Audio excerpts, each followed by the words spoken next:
Hello అండి. ఇన్స్టెంట్గా గోధుమ రవ్వతోని టేస్టీ దోశ ఎలా చేసుకోవాలో ఈ వీడియోలో చూపించబోతున్నాను. ఒక మిక్సింగ్ బౌల్ తీసుకొని అందులో 1 కప్పు గోధుమ రవ్వ వేసుకొని వాటర్ వేసుకొని 10 మినిట్స్ వరకు నాననివ్వండి. 10 మినిట్స్ తర్వాత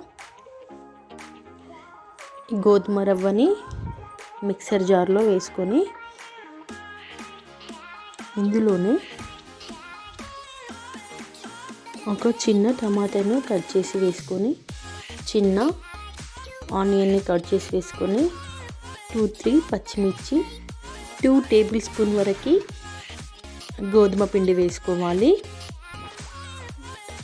టేస్ట్కి సరిపడంత సాల్ట్ వేసుకొని గ్రైండ్ చేసుకోవాలి. గ్రైండ్ చేసుకున్న తర్వాత ఒక మిక్సింగ్ బౌల్లోకి తీసుకొని 1/2 టీ స్పూన్ వరకు జీరా వేసుకోవాలి. జీరా వేసుకుంటే టేస్ట్ అనేది బాగుంటుంది. పెన్నం వేడైన తర్వాత ఒక గరిటెతో పిండి తీసుకొని ఈ విధంగా దోశని స్లోగా స్ప్రెడ్ చేయాలి.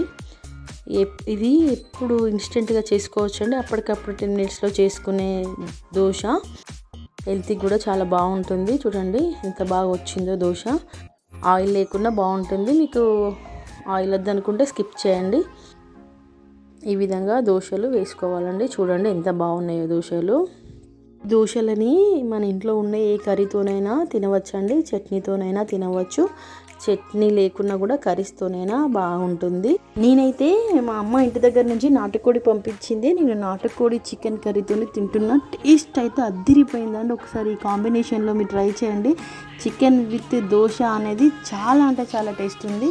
ఒకసారి ట్రై చేయండి. మీరు ఎప్పటికి కూడా ఇలానే చికెన్ దోశ తింటారు. మీకు చికెన్తో తినడం ఇష్టం లేకుంటే చట్నీతోనైనా తినండి. ఒకసారి ట్రై చేసి దోశ ఎలా వచ్చిందో కామెంట్ చేయండి. నా ఛానల్ని సబ్స్క్రైబ్ చేయండి. మీకు నచ్చేది ఉంటే మీ ఫ్రెండ్స్ అండ్ రిలేటివ్స్కి షేర్ చేయండి. Thank you for watching.